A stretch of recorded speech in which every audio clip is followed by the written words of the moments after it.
Welcome back, Dynasty lovers, to another episode of the Dynasty Interview Fantasy Football Podcast. I'm your host, Joseph Adrian, with my co-host, Scott Martin. We have arrived. Finally, the last episode of our 2022 scouting extravaganza, wide receiver number 4.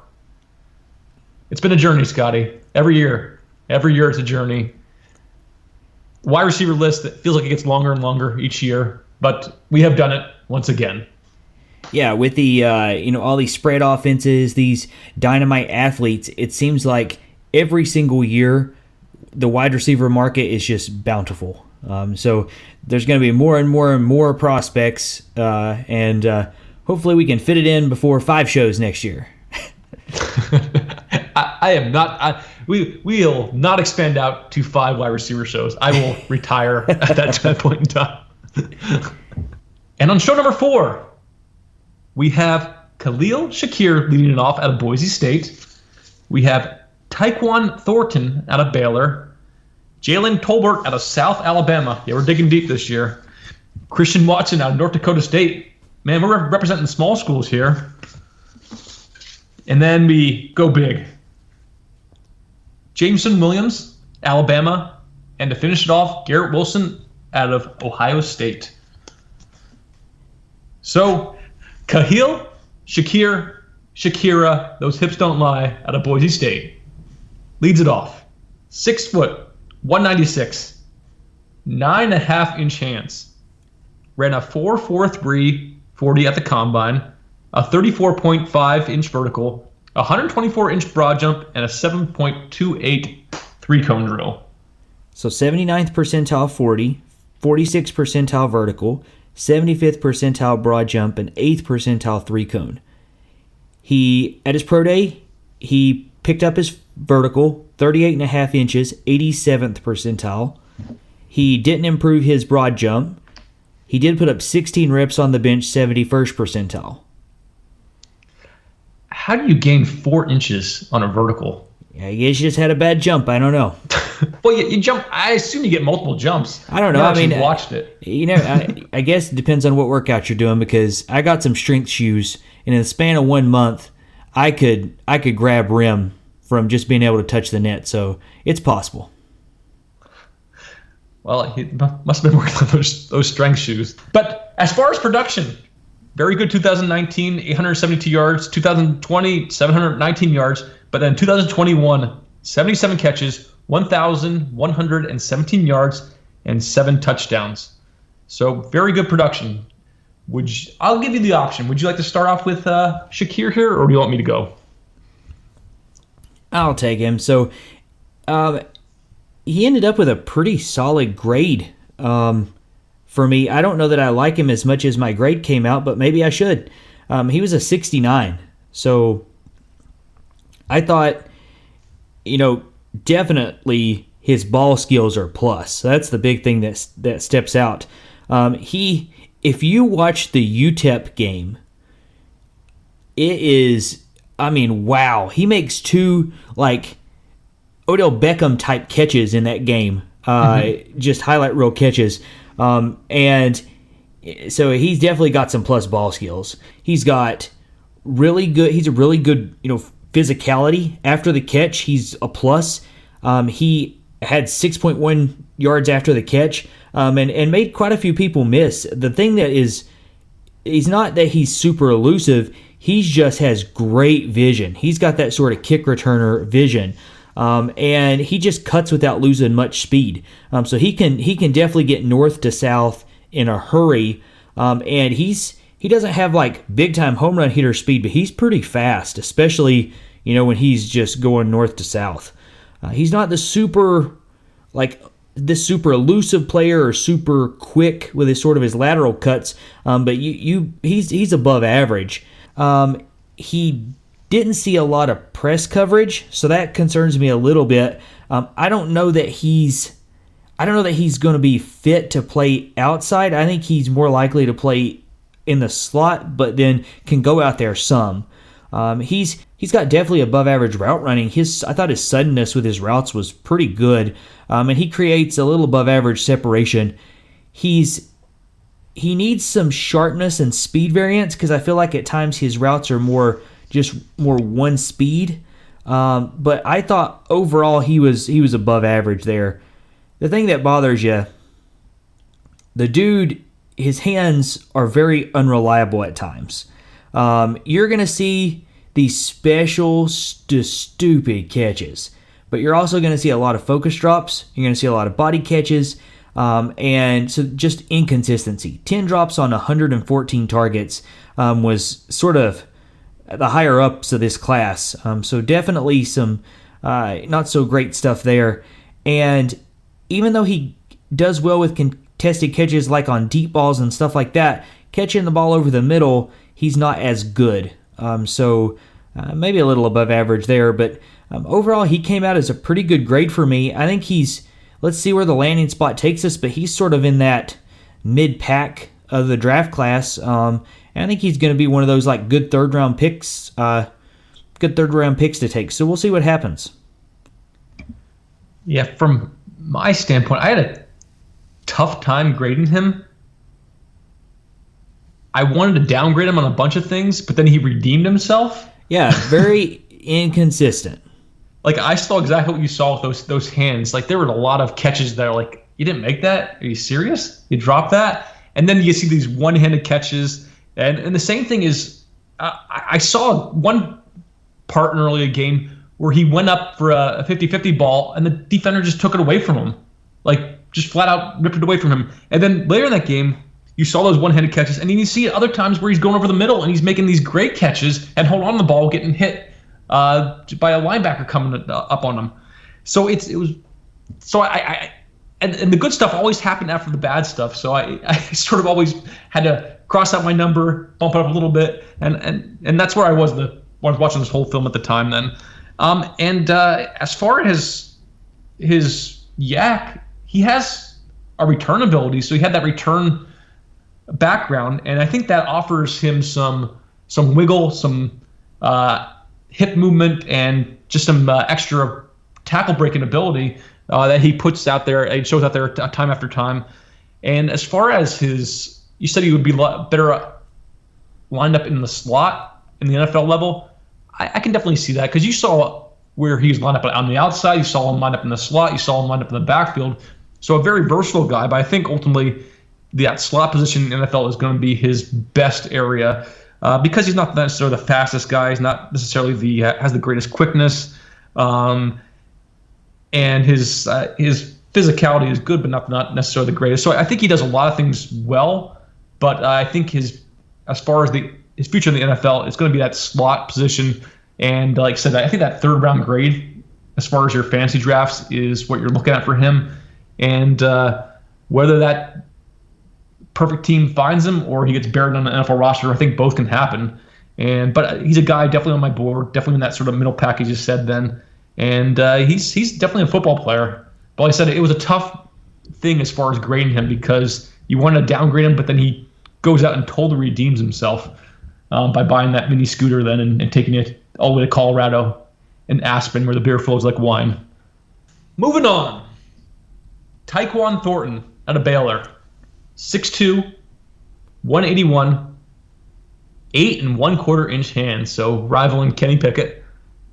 So he ran a 4.28 40, fastest at the combine, a 36.5 inch vertical, and a 130 inch broad jump. 99th percentile 40, 70th percentile vertical, 92nd percentile broad jump. At his pro day, he improved his vertical to 38.5 inches, 87th percentile, improved his broad jump to 131 inches, 94th percentile, and ran a 7.25 3-cone, 8th percentile. And then as far as production, had a very productive 2019, 782 yards. Had down 2020, I think that was due to injury. And then in 2021, had 62 catches, 948 yards, and 10 touchdowns. And he averaged 15.7 yards per catch in his college career. So Thornton, definitely fast,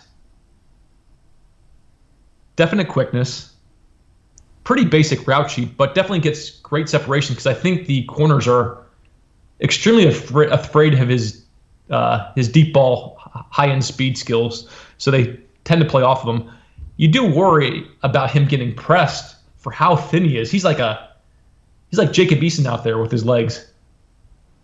Not much mass on that guy, and I don't know if he can add much more either. So I didn't necessarily see him get pressed a lot, but definitely could be an issue in the NFL. Surprisingly, his hands are actually very good. Only had a 4.6% drop rate, and he actually had a very large catch radius. You saw him bend pretty easily, get down on the ball, go down for it, go up for the ball then. So I was fairly impressed with his hands then. And I think he does pretty well as far as his ball tracking, body control. And then as far as his yak, it's pretty much only speed. He doesn't really have much as far as tackle breaking ability. Has issues with the more physical corners then, so that physicality definitely hurts him. But overall, I think I was surprised that he was more than just speed. I was definitely impressed by those hands, and I think he offers something. Whether how much that offers, that's going to be debatable. I actually gave him a 69 overall from his score. I'm not sure what you think of Thornton here, but I think he's draftable. Yeah, it's basically like you were reading off of my paper. He got a 68 for me. I thought this was just a waste of your time, just straight speed guy, track star with no real football skills, and I was wrong. I saw a guy that had some traits that he's a lot more complete than I thought. I'll sort of echo some of the stuff you said. I definitely knocked him on his release because if physical corners, because in the NFL he's gonna find people that can run with him, and they're gonna press him, and I think he's gonna struggle with his size, but his route running, it can be better.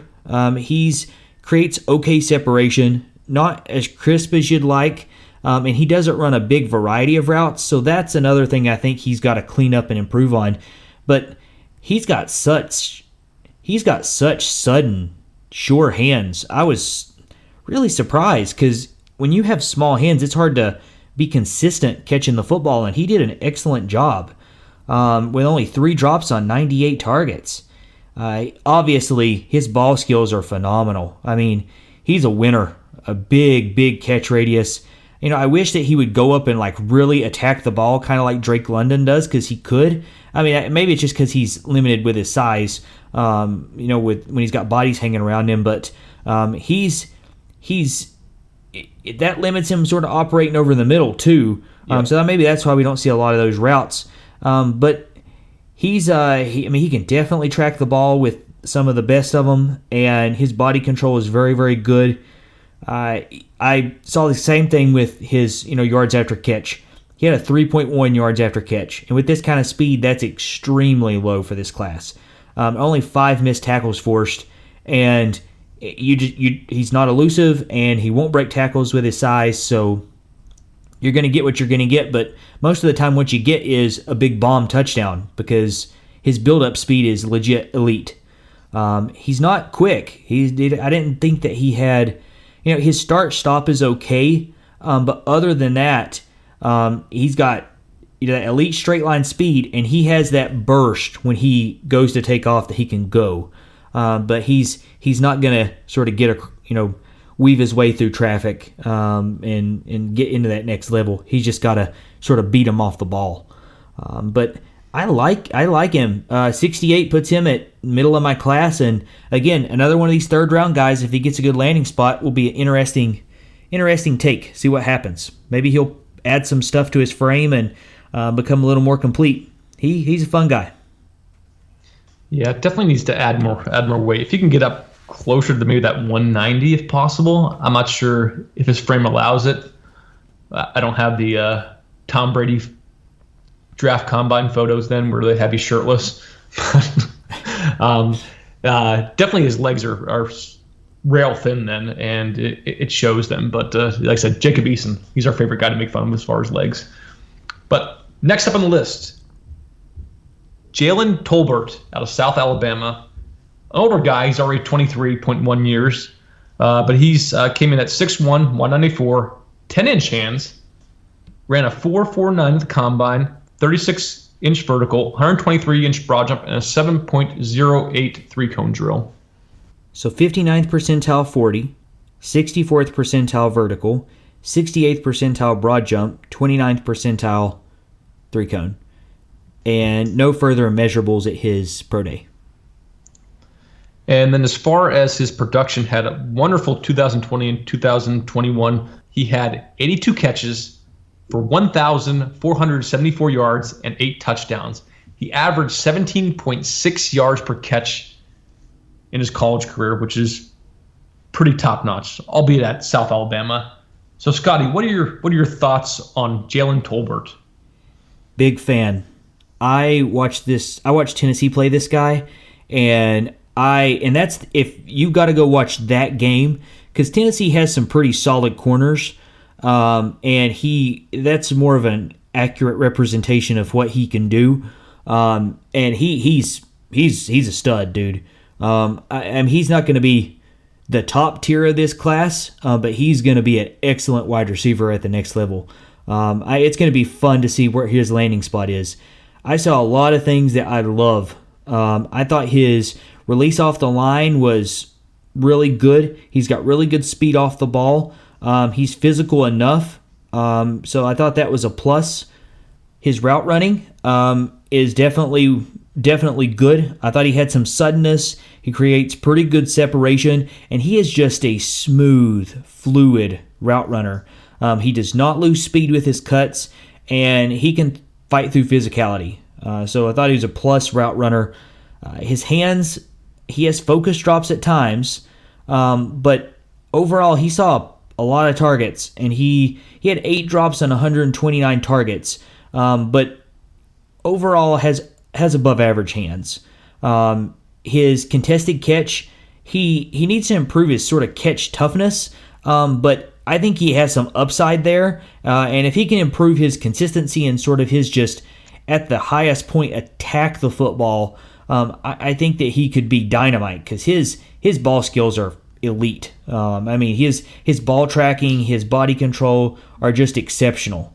When you see these guys that are at these small schools that aren't challenged all the time, I don't know if they just decide to take plays off sometimes or just not give 110% every play, but there are so many times I'm like, come on, dude, you can be super physical, bring it. You can own this guy. And he didn't do that. So I knocked him a little bit for physicality. But I thought he had real good to plus speed. 4.49 is really good. And I thought that when he got the ball in his hands, he had that sort of burst. Not really that sort of lateral quickness that make you miss stuff. Good enough. But I think he's a really good prospect. And he came in at 78 for me. So just above, sort of in that at the end of my second tier, third tier prospect. Yeah, I like what I saw then too. I agree with pretty much everything you said. He has a very quick first step. He sinks his hips on his cuts, so doesn't lose much speed. He gains good separation, whether that's more to the competition versus him. I think it's more him. And I like the way he plays with a nice speed variation in his routes then too. Hands-wise, definitely strong hands, but I think he has those more concentration drops then. And then you said as far as his body control, he's extremely smooth then, always looks to be in control, pretty good physicality. He's fast enough, good acceleration.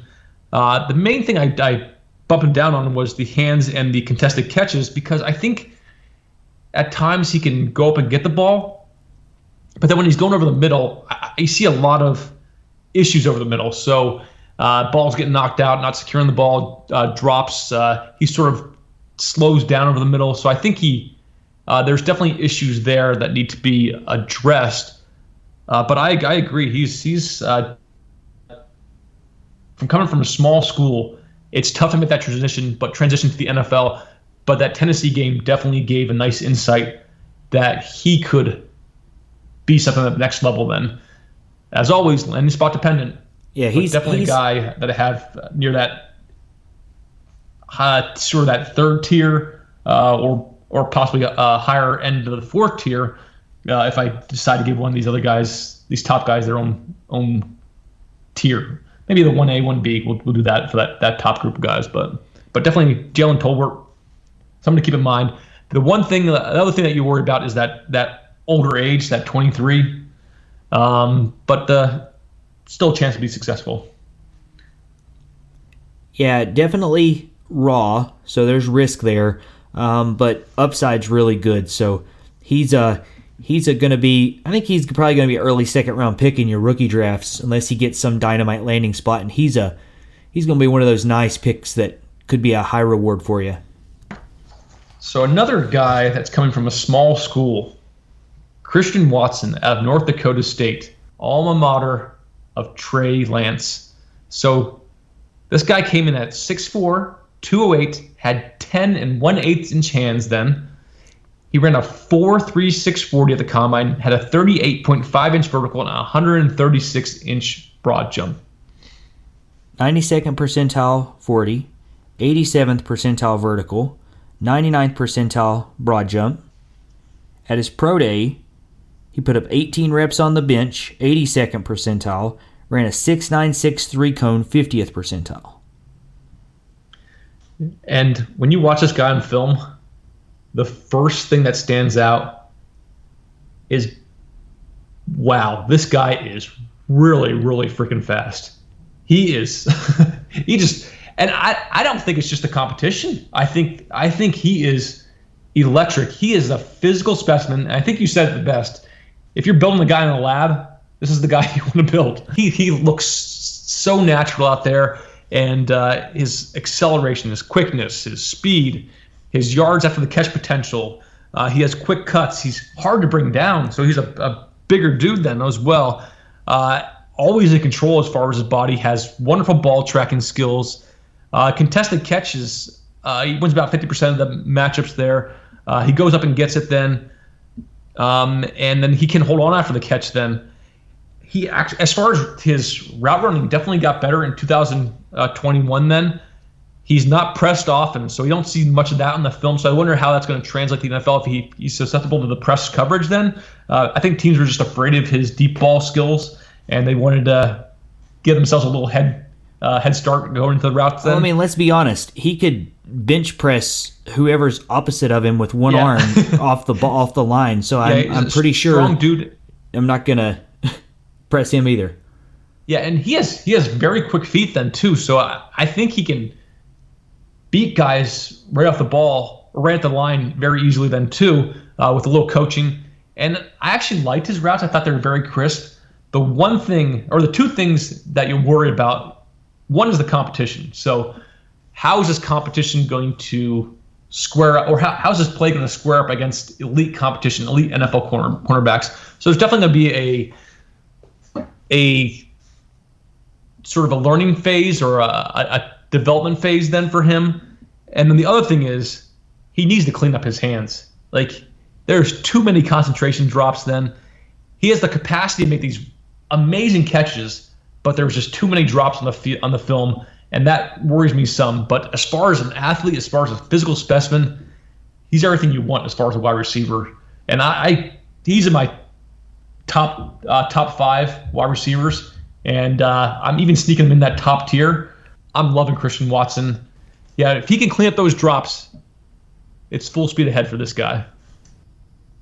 Yeah, can't agree more.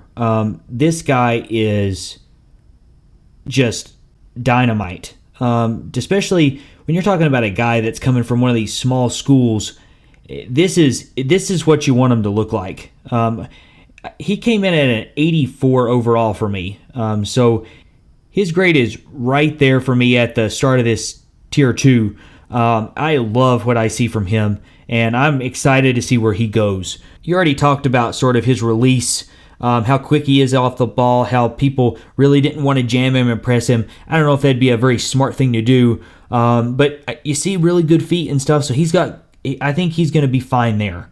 I remember last year, because he obviously stood out when we were scouting Trey Lance's film. But he definitely improved from his prior film as a route runner. He's still got some work to do. He's got some suddenness, some crispness, but he's very fluid and smooth, and I think that he's going to be able to really improve on that at the next level, and that's going to take his game to to a really another level. His hands obviously are the problem. He had 5 drops on 62 targets, and his career has just been littered with focus drops. He's got huge hands, 10 and 1/8 inch hands, and I absolutely believe he can improve there. His ball tracking, his body control is elite. I mean, he's got plus skills there. His physicality, he's obviously a chiseled specimen, very strong and physical.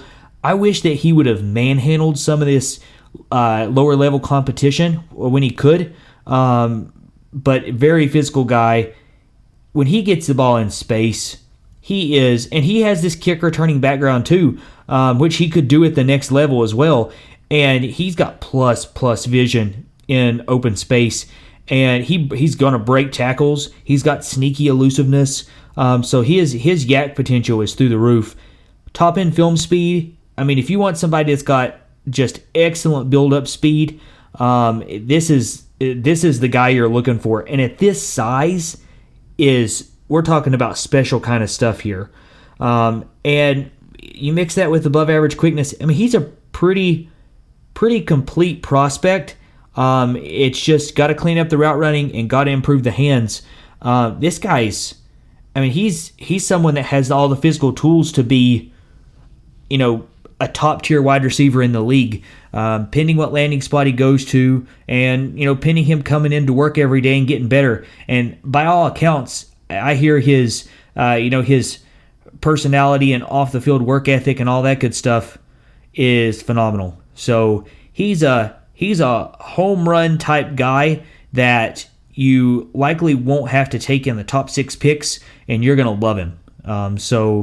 I'm a huge Christian Watson fan, and I'm very, very interested to see where he goes in my rookie drafts and where he ends up on draft day. Yeah, I kind of hope that Christian Watson doesn't necessarily get the most ideal draft site, because I want people to draft Chris Olave over him, and I can get the Christian Watson at a discount. I think he offers way more upside, and I think he's just an overall better player. I think Chris Olave is definitely more polished at this stage of the game, but as far as ceiling, I think the sky's the limit for Christian Watson in this class. He could absolutely be the best wide receiver. So definitely look forward to owning him in multiple leagues. Moving on, Jameson Williams, Alabama. At the combine, came in at 6 foot 1.5 inches, 179 pounds, 9.25 inch hands then, and he tore his ACL in the national title game against Georgia, so obviously was not quite yet fit to participate in the combine. And then as far as production, he at Ohio State, where he caught a total of 15 passes his first 2 years. And then he busted out for 79 catches, 1,572 yards, and 15 touchdowns at Alabama. That Alabama bump there. Alabama bump. Just a slight bump. only if you take his production in 2020, you times it by 10, you pretty much get his production for 2021. Definitely bust on the scene here in 2021. So Scotty, I'll let you take Jameson Williams and have first dibs at him. Yeah, so when you turn the tape on of this dude, so I watched Christian Watson before him and knew that dude was fast. I turned the tape on of this guy, and I was like, whoa. I'm pretty sure if he had not torn his ACL, he would have had the fastest 40 at the combine this year. He's legit 4.2 speed, no doubt. The first thing you notice is the speed, but it's not just this long speed. His speed off the ball is very quick, and he has actually an above average amount of moves against press. I expected him to really get destroyed on press because he's only 179 pounds, but he performed really well against some physical corners. Now, at the next level, this is going to be something he's going to have to get better at. He's definitely he's able to swat arms away and sort of deal some with physical guys, but it's going to be a challenge for him. But at least at this stage of the game, he's above average there. And his route running, his ability to create separation is very good. He runs very sharp breaks, and he runs with really good tempo, not great speed variation. I mean, why would you when you can run 4.2? But you do have to add some of the element of that because you're not running streaks every play. But he's a plush route runner for sure. I guess the only real knocks I have on him is I don't think he's as physical as some of the other receivers in this draft, and that comes down to his contested catch ability. He doesn't operate a lot in traffic. Some of it's because of the type of receiver he is, but he's not a big contested catch guy. He's not somebody you're going to throw it deep to and he's going to come back and catch these big jump balls. So that's something that I'm hoping he can grow into because his hands are really good. I mean, 6 drops on 115 targets, very sudden. I mean, goodness sakes, there's this one back shoulder throw he caught against A&M that is just special. There's nothing else to call it, just special. And so very sudden hands. Obviously, there's some concentration drops that show up on the film, so not a perfect score for hands, but very good. But, I mean, goodness sakes, the ball tracking, the body control, the catch radius is huge. I mean, all of these things are just top-notch. Excellent acceleration and sort of ability to, I don't know about really make guys miss, but he's able to add that little burst to just get by people. He's phenomenal, man. I know we got one more to go, but if he hadn't tore his ACL, I don't think this would be very difficult for me. I think Jamison Williams would have been the crown of this class, at least for me. And he came in at an 89, and that's me grading him on what I expect him to bounce back exactly the way that he was. There's risk involved. Guy tore his ACL, so there's definite risk involved. You don't expect that he's going to play early this year. This might even be a situation where he's taken early in the first round to a team that's probably not very competitive and will likely sit for the year. So that's probably best case scenario for him. But we'll see. We'll see what happens in the draft. But he came in at 89. He is right there at the top of my board. Yeah, we'll have to see if he sits the whole year or part of the year. They said he's ahead of schedule, whatever that means. I don't know. I saw videos of him already running, not really cutting, but already running and working out. So that's wow. Yeah, well, but who knows if it's any close to sort of actual practicing or game speed? Then definitely not game speed. But I think it's a lot of tape being put out there to increase his draft stock. Say he's going to be ready for X, Y, Z. But he's definitely not going to start the season. That's for sure. And we'll have to see how he sort of fits into the NFL schedule. But definitely. Even with a torn ACL, he's still near tops of this class. I have a couple guys equal with him and one guy ahead of him, but definitely a special talent. Then I gave him a 10 as far as top end film speed, and then also his acceleration quickness. He goes 0 to 60 in nothing flat, just instantaneous, and he shows that in his routes. Then he blows by those corners and just creates space. Great ball tracking then on those deep balls. Very good body control. He's as you said, he's not really much as far as a yards after catch other than his sort of speed. He also has a nice jump cut that he uses at times then. But his speed is his main weapon there, and he can take it to the house every single play if he has even a crease of opening. Then he's not going to break many tackles, but he's got that kick return vision because he's a kick returner. I don't think any team is going to let him play that at the next level just from the injury history. He could, though. I mean, he could kick return, he could punt return. Yeah. Playoffs is when they use him that role then. Take advantage of his specialness. But you don't throw him out there in a regular season game, especially early on then. But yeah, he had 2 kick returns for touchdowns. And then, like as you said, the things that sort of bump him down is that contested catch. He only had like a 33.3% contested catch rate. His hands, they're decent. I wish he had better hands at times. Sometimes I think his catch rate is limited compared to some of these other guys like a Treylon Burks or a Garrett Wilson. And then obviously his physicality. He's not a physical player by any means. Then he's speed and speed plus, but definitely a top end talent. Definitely a guy that could finish in the top 6 in the NFL as far as your fantasy points for a wide receiver. So super high end potential, and definitely a guy that's going to be probably off the board in the first 6 to 8 picks for sure. Yeah, it's going to be tough to see him dropping past. I don't know that there's going to be a draft he's out of the top 6 unless he gets a super bad landing spot. It just I don't know how he's not the second wide receiver taken at least.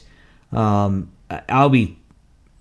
see. The draft humbles you. We'll have to wait to see what. We'll have to see which wide receiver the Eagles kill.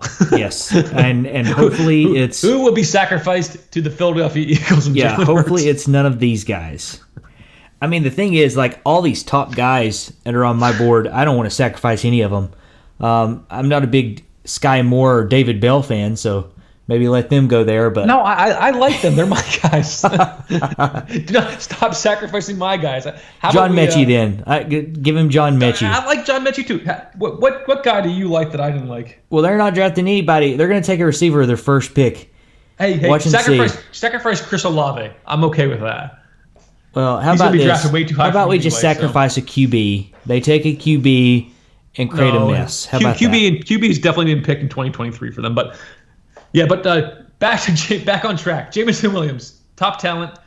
Hopefully he's not killed by the Jalen Hurts. But yeah, definitely a guy to watch out for, and definitely on top of everyone's board. But last but not least, who I feel is actually the cream of the crop of this class, and that's Garrett Wilson out of Ohio State. 6 foot, 183, 9 7/8 inch hands. Ran a 4.38 40, had a 36-inch vertical and a 123-inch broad jump at the combine. So 90th percentile 40, 64th percentile vertical jump, 68th percentile broad jump, and no further measurables or testing at his pro day. Not needed. Yeah. And he had started off with pretty good production in his first year in 2019, 432 yards. Bumped up in year 2 to 723 yards, and then in 2021 had 70 catches, 1,058 yards, 12 touchdowns, averaged 15.5 yards per catch throughout his career at Ohio State then. So, he is tops on my board, and by I wouldn't say a large margin, but a substantial margin compared to other guys. I have him at 86. Next guys are at 83 then, with Treylon Burks and Jameson Williams then. But what I saw here was a guy that was very, very good at almost everything then. The only thing he got a 7 on, everything was above a 7 except for physicality. I think he's actually pretty physical, but just not to the level of, like, obviously of a Treylon Burks or some of these other bigger guys in the class then. But things I really loved about him, I think his release, he can absolutely destroy corners on his release. His feet are so fast. He can get pushed off a little bit, but I think his first step beats a lot of those guys that try to press him, and then he just destroys them. I think there's some questions about his route running that could be sort of tuned up, but I actually like the way he runs routes. I think he sinks his hips very well, He has great separation, good timing then. And when you watch the film, like an all 22 film, the dude is always open, like always. Like it's just ridiculous. He could be throwing the ball on every single play. He's that wide open. So I want to you make some really good points here.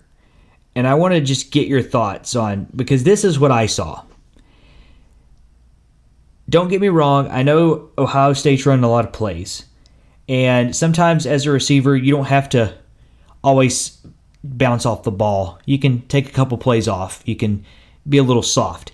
This guy does that a lot. I don't like that. I didn't knock him for it, but it bothers me. I don't like that. What Ohio State does is, well, at least I noticed this. I can't say the offense this year, but definitely last year with Justin Fields, he only looked to one side of the field. He did not scan the whole field. So I think their quarterbacks are geared to look to only one side of the field, and then if the play breaks down, then you start doing it. So I think they sort of give their wide receivers a time off, and then a lot of times they do these fake screens to the one side and then run it the other way, and you can see that a lot then too. So I think there's some breathing room in there, and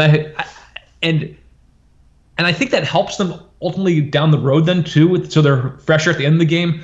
But like I said, when he is the main target, the main guy, it's amazing how well he runs, how well he cuts, how well he separates them. So with his release, I thought, now he does a good job at swatting grabby hands when physical corners try to get up on him, because he's not big, so he can be pressed by really good corners. His route running, I didn't think he was near as good of a route runner as Jameson Williams was. Now, I do know what you're saying. He is open big time a lot. But other times, DBs are stuck to him on some of these more like shorter intermediate routes. He's got obviously plus suddenness, obviously above average ability as a route runner. Just he didn't have... There were times, I think it was, you talked about his feet on the release. I agree, his feet on the release are good. But when he's running his routes, he stumbles a lot. He has an extra few gather steps. That's stuff that can be coached, obviously. Don't get me wrong. But I felt like he wasn't as smooth of a route runner as Jameson Williams was. So I didn't give him as high of a score there. That's sort of what I'm seeing from that standpoint. Well, as far as his routes, I thought his comeback route, when the guys that's great. His comeback route, literally, the guys are five yards away from him when he makes that move, or when he executes that move. And with Jameson Williams, I saw a lot of times the corner was on top of him on those routes, so I think he sells it a lot better. And his post routes, he loses guys when he's running full speed and like in that full I'm going to get the ball mode. So I think he's a lot better route runner than Jameson Williams then. And I think James Williams relies on just more his speed, and I think Garrett Wilson's a little more tactile and a little more savvy as far as the route running. So I think I give him the edge in that regard. The thing that separates Williams and Wilson here is the contested catch. So he's very good at contested catch, 61.5% win rate.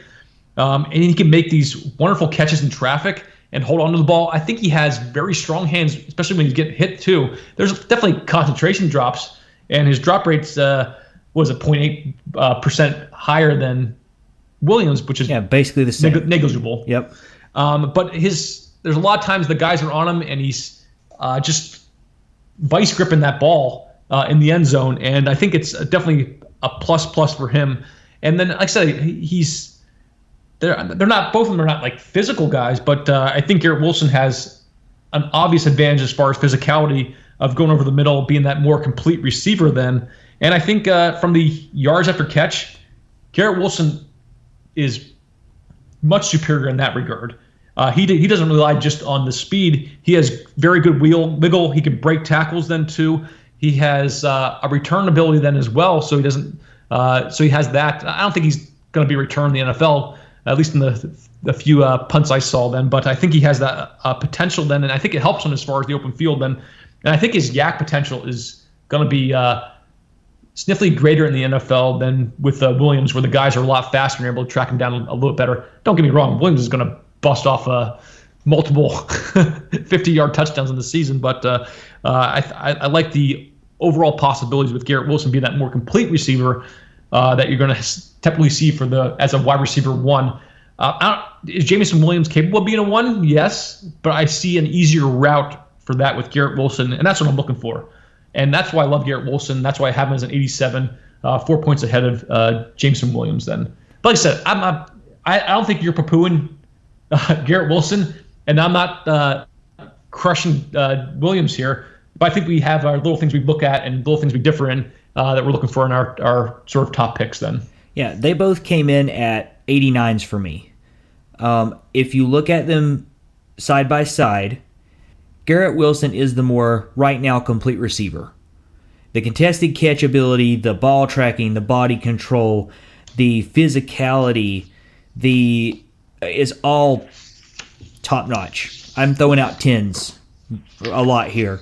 And he doesn't have the Tyreek Hill-esque speed that Jameson Williams does, but it's obviously elite. Same thing with the quickness. I gave Jameson a little bump there, but the big difference is I don't think Garrett Wilson is as good of a route runner as maybe you're seeing. Not that he's bad. I'm giving him a 7, but that's why their score is pretty close for me, and for you, there's that little gap. I think Garrett Wilson's going to be excellent, and when we're going to do our little summary here, but the thing is, this wide receiver class is kind of unlike any of the receiver classes we've had before, because it's kind of like everyone's a different flavor. Everyone is very good at something. Baskin Robbins. Everyone is very good at something, and they have small holes in their game that may or may not could be corrected, but it's going to come down to fit, because, man, there's a lot of good receivers. I mean, there's a lot of good receivers in this class, and where they go is going to really shake it up big time. And the thing is, if they go to teams that will use their positive traits the correct way, then all these guys could hit, and this could be one of the best wide receiver classes we've seen. If they go somewhere where they're not utilized well, this class could be a poo-poo. So fit's going to be crucial this year. I love Garrett Wilson. If I was drafting today, he's my number one receiver off the board. Especially when you add in the other non-film score stuff, he's gonna take it. He's going to be the number one receiver, and then it's going to be a pretty good gap to number 2. Yeah, but I agree with you. Many different flavors. You have the speedsters, like Jameson Williams. You have the big body possession receivers and Drake London. You have the smaller school athletic freak in Christian Watson. You have best hands in the class, Spider-Man, as Scotty calls him, Jahan Dotson. And then you have the physical specimen and the beast that is Treylon Burks. So there's many good guys in this class then. But as far as like the breakdown, I see it as in the top 5 guys I have in order, or not in order, I guess, but Garrett Wilson's, I think, the clear number 1. Treylon Burks, Jameson Williams, and are sort of that in that 1A, 2A, 2B category. Jahan Dotson falls in the next one, and then it's Christian Watson. They're all my top tier guys, and landing spot could shuffle them up pretty well. It'd be hard to dislodge Garrett Wilson, like I said, unless he goes to the Eagles. But that's the way I'm looking at it right now. And then as far as maybe tier 2, tier 3, you have at least in my estimation, it is George Pickens, David Bell, Drake London, Chris Olave, Skyy Moore, and then Scotty's favorite, Makai Polk. That's just ridiculous that he's even in this discussion. I'm going to feel bad about putting him on the slide. It's going to draft capital for him. I don't think he's going to get that high of draft capital, so that's going to decrease his non-film score. But I like this tape then. And then you have a bunch of guys in tier 3. But that's how my at least top of the board shakes up as far as wide receiver. Yeah, usually I'm that guy that when I do my rankings, I got a lot of tiers. There's like one guy in tier 1, one guy in tier 2, two guys in tier 3, that sort of jazz. This year, it's not like that at all. Right now, I have Garrett Wilson, Jamison Williams, Treylon Burks, Jahan Dotson, all in sort of my tier 1. If those guys, whoever gets the better landing spot, could ultimately, depending on how good it is and how bad the others is, could ultimately be the number 1 receiver. I like all those guys enough that they could be. That being said, unless Garrett Wilson goes to the Eagles, I really think it's going to be tough to knock him off as the top receiver. That's probably a consensus everywhere. My next tier, Christian Watson, George Pickens. There's some risks that are involved there, but high upside guys.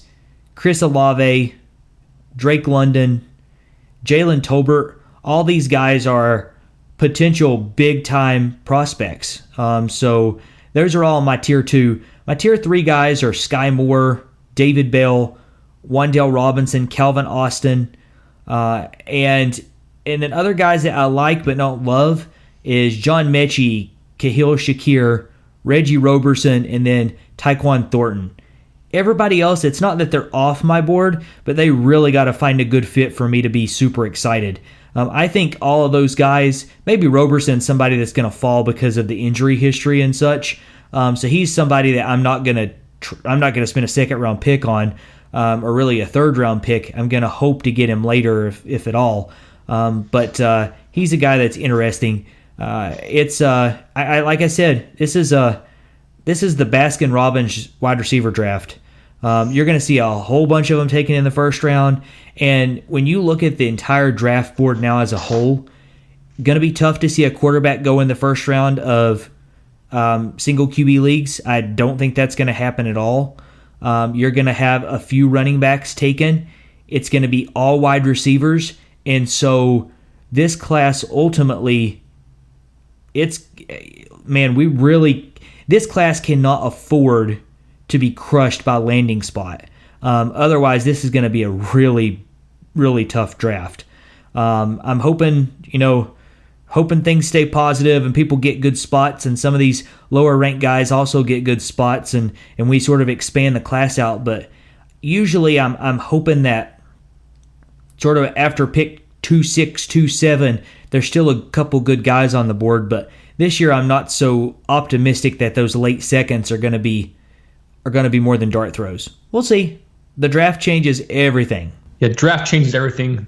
Like we saw last year, we liked a lot of running backs, and it killed the running back stock almost instantaneously. That's the position that has to get good spots, because there's a lot of guys that are interesting flex options potentially if they hit the good spot. So I'm hoping they save us this year.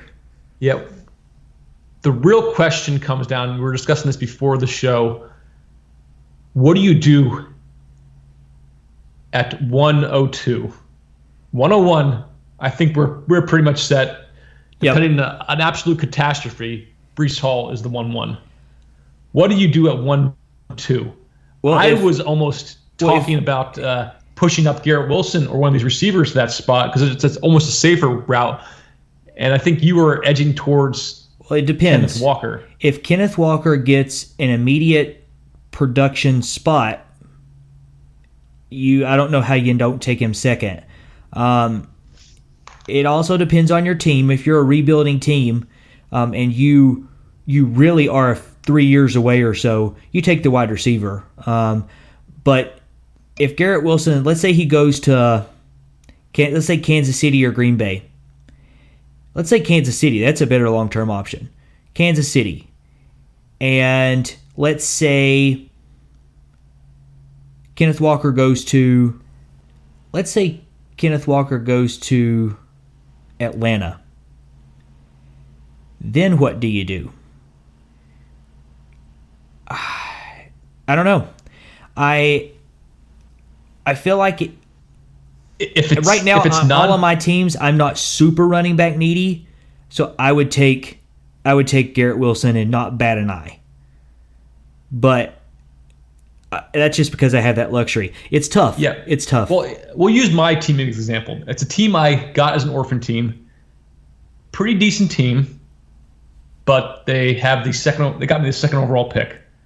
I acquired them after the end of the 2021 season here. I have Christian McCaffrey, J.K. Dobbins, and Kareem Hunt at running back. I have A.J. Brown. I think my next is Jerry Jeudy, Adam Thielen, and Hunter Renfrow at wide receiver. So with that knowledge, who do I go with at 1-2? Well, because I know your team is not, it's a good team, but it still has a few holes. I take the receiver and don't bat an eye. Assuming Garrett Wilson's in Kansas City. Well, if A.J. Brown doesn't hold out and Christian McCaffrey stays healthy, I could compete for a championship. And I think I'm probably more running back needy than necessarily wide receiver. But yeah, I think the long-term play, the safest play is Garrett Wilson. And you don't know what's going to happen as far as the running back position then. It's definitely a shorter lifespan. And is Kenneth Walker truly that 3-down back? And you got to have that if you're in a half point or even definitely a full PPR league then. So, but this is all hearsay. We got to wait for the draft, see what these landing spots are. You never know who Jacksonville's going to take. Yeah, who's going to – what Jackson – what weird, wild things Jacksonville's going to do. Maybe Urban Meyer's going to come back for the draft. Yeah, Miami will probably take Kenneth Walker in there, and there will be. Yeah. You know, in San Francisco always takes about 3 backs every time. And they're losing their number 1 back, most likely Deebo Samuel, to trade the But I think but after the NFL draft, you will see our final takes, or at least our immediate takes, because we'll be doing we'll say 2-round mock draft. Yep. Half point PPR standard league then. And you'll get the final word. The final initial word. Yeah, we're going to be doing a Superflex mock draft at some point here, as soon as the draft's over too. And man, that's going to be very interesting. That's going to be very interesting. Yeah, that's goodness sakes. That's going to be the leagues that are the most fun. Yeah. Are the Superflex leagues this year. Don't draft Desmond Ridder. That's just the number 1 rule, no matter where he goes. Unless you get him in like the second round, then you can take that gamble. But so we still have some new wide receiver video coming up, going up on the YouTube then, so check that out at the Dynasty Interview YouTube channel. Subscribe, watch all the videos, see what you think from these guys as well. Check us out on Twitter at the DYN Interview. Let us know your opinions on all these guys. And check out the website. Player profiles should be popping up here shortly. We'll have our scores on there. We'll have our non-film scores once the NFL draft is done then too. And then you can see our pros and cons for each one of these guys pre-draft and based on the film study. Anything else, Scotty? Nope. Okay. Enjoy the draft. Can't wait. So this is Joseph Adrian signing off. And this is Scott Martin. And you just listened to the Dynasty Interview Fantasy Football Podcast.